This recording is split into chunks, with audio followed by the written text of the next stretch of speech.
Coat में महकमा public health की अदम तौजीही के बायस शहर के वाटर फिल्ट्रेशन प्लांट नाकारा हो गए हैं। शहरी साफ पानी पीने से महरूम हो गए हैं। मजीद जानेंगे नुमाइंदा आज न्यूज़ हुजूर बख्श मंगी से। जी हुजूर बख्श।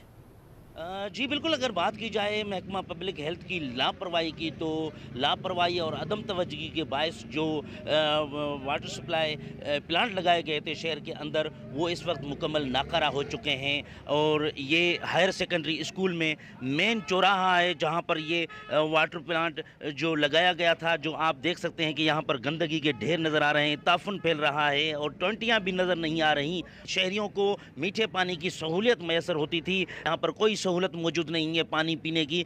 जहाँ तक बात की जाए, महकमा पब्लिक हेल्थ इंजीनियर की जानिब से कहा गया था कि तमाम जो वाटर प्लांट हैं सही हालत में, मगर यहाँ इसकी हालत देखकर हालत ज़ार देखने को मिल रही है। उन्होंने मुतालबा किया है कि जितने भी वाटर प्लांट शहर के अंदर लगाए गए थे, फ़ौरन उनकी मरम्मत करके दोबारा से स्टार्ट किए जाए और अदम तवज्जुही और लापरवाही की वजह से उन अमलदारान के खिलाफ कार्रवाई अमल में लाई जाए। कंबर शहदाद कोट में अमन व अमान के खराब